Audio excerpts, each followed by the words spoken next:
So while I have made several customizations, for the most part, this is what you can expect right out of the box. Looks great, and it's packed with features. We'll start up here at the tip. They give you several chokes to choose from. I'm going with the Breacher cylinder choke, so I don't have to worry about switching between loads. And as you see here, we've got a fiber optic sight up front. And the cool thing is this is a push button illumination, and it's rechargeable. I've never personally seen that before, but that's a cool added feature.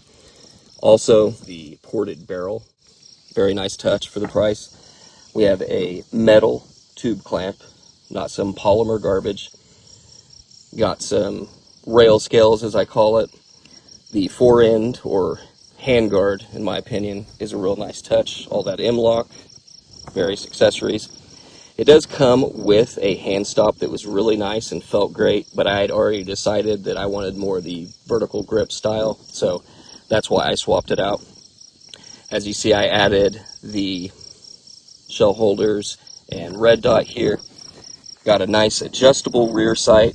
I really like the looks of that type of a sight. And then this flat trigger that not only looks great, but it feels even better. Grip I'm okay with. I'd rather put a Di-Frico on there, but that's another story. And then we have this kind of proprietary design, and it's got a nice shock system on it. I've shot 200 rounds through this already, and it does not feel like a 12 gauge because of this. It is fully adjustable both in cheek weld as well as length of pull, so that's nice. And then flipping her over, I added a match saver here, but the key components for me is the action. This thing is buttery smooth. I mean, it just feels like heaven. It's got a nice bolt release on it, very intuitive design, and overall, I think this might be a contender for the best semi-auto shotgun for the money.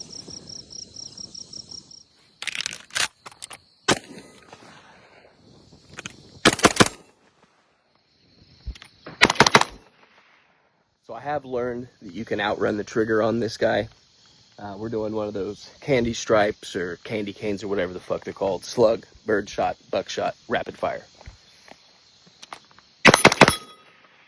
Definitely worth mentioning that on that candy stripe or whatever it's called, we were using 3 different brands of ammunition. We had some Hornady American Gunner slugs, some Panzer Defense Lee Quien buckshot, and some Rio game loads for the birdshot. All just affordable / cheap ammo, nothing special.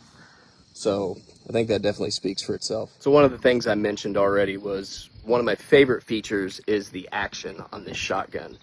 It is just silky smooth, and I'll let you be the judge yourself. I mean, that's nice.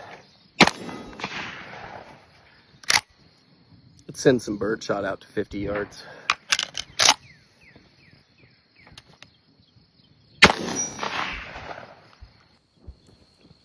Double up buck at 50 yards. Never done that one.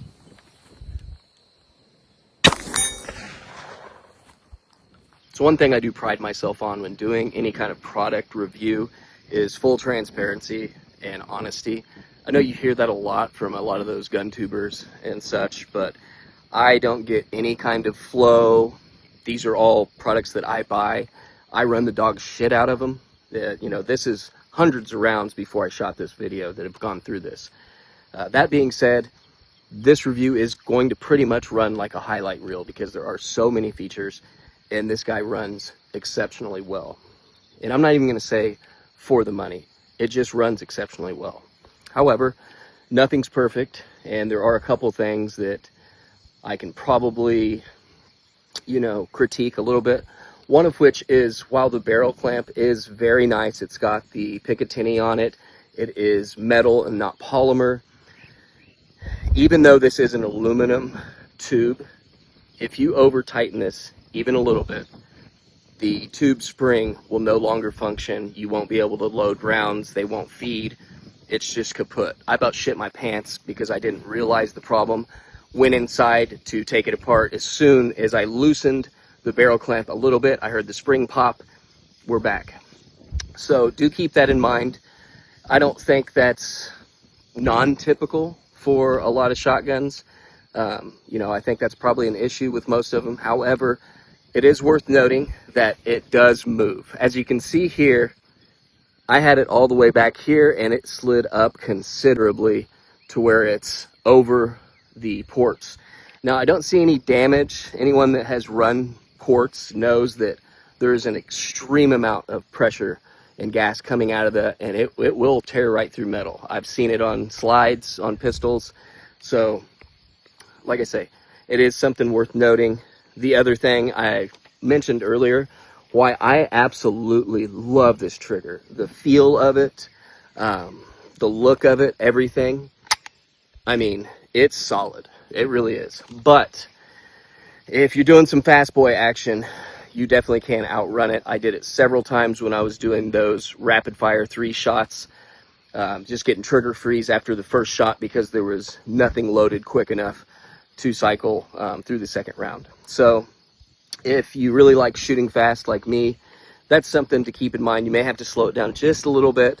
I can tell you right now, for the typical shooter, you're not going to outrun this. There's no chance. This thing it's great.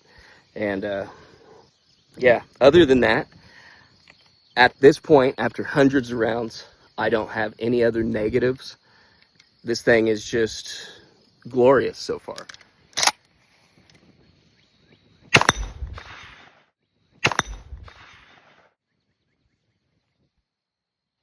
How about a little switch hand?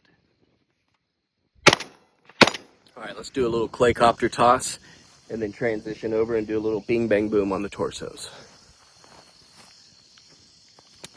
How about a little buckshot copter action?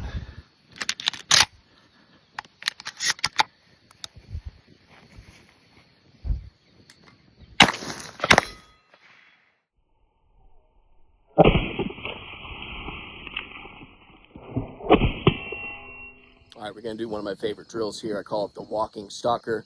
You just walk sideways as you go through the front line of targets, ranging from large to very small, and then we're also gonna hit that one that's 7 yards behind.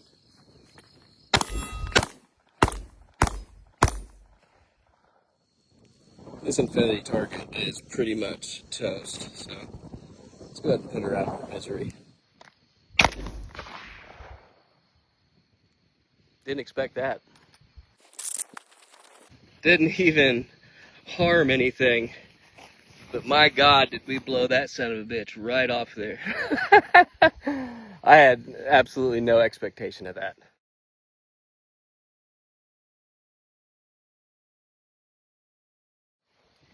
Now it's time for the true testament of any shotgun, and the thing I've been looking forward to most. 100 yards with a 12 gauge slug.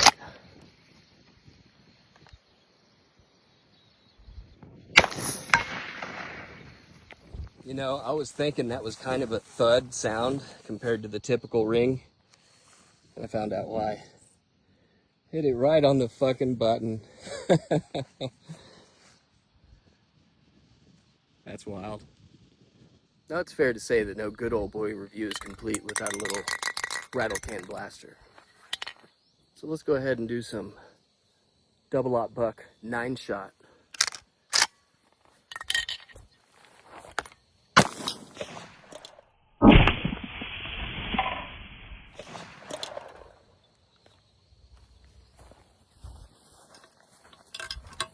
Nuked her. So perhaps something else I should mention in the way of critiques is the feeding port. While it is rather large and really accessible, has a nice little plunger on it with great spring tension. One thing that you will notice is that the Cerakote job is so thick that when you're feeding rounds in there, it's pretty tough to get it to go. However, I've seen this get less severe over time. Thankfully, there is a little notch there so you don't catch your thumb if it does get stuck in there.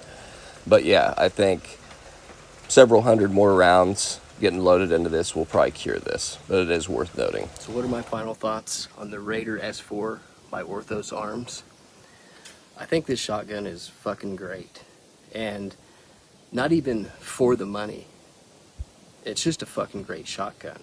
The fact that it is somewhat affordable just makes it 100 times better. Just means that high quality weaponry can get into the hands of more people, And it just really goes to show that a well-built semi-automatic shotgun does not have to break the bank.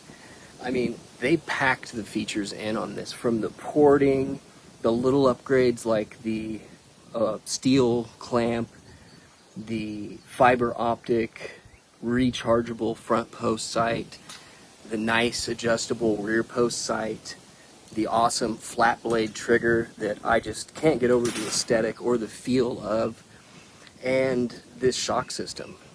I mean, for 12 gauge, anyone that shoots shotguns a lot and has a good form and a good grip, they're going to feel like they're shooting a 20 gauge with this thing. So that's why I wanted to stay away from that whole for the money thing, even though this is in the $1,600 range, I believe. It's worth every penny. I've put 400 rounds through it, varying from 8 birdshot to 1 ounce slugs, and I'm not lying to you when I am telling you that I have not had a single malfunction. Now, there was the issue with me over tightening the tube clamp, but that was more my fault. I suppose the only thing that I have to say negative is the fact that the tube clamp does slide back and forth, and the only way to avoid that is to over tighten it, and then you have the issues with the tube spring and you can't feed your rounds in there. Other than that, the Cerakote I mentioned on the port is kind of annoying. I'm hoping that just resolves itself over time as that Cerakote wears down. I've already noticed after 400 rounds that it's a lot less severe than it was when I started out. But yeah, I mean, I know I missed a lot of the features here, but you guys can go read the specs on the website. I wanted to give you guys a real, personal review on this. See how it shoots, no bullshit, and, save a lot of that techie stuff for your own research, because anybody can go find that on the website. Otherwise, I hope you guys enjoyed the review. If you're in the market for a great semi-automatic shotgun, look no further than the Raider S4 by Orthos Arms. Cheers. God, that's so fucking nice.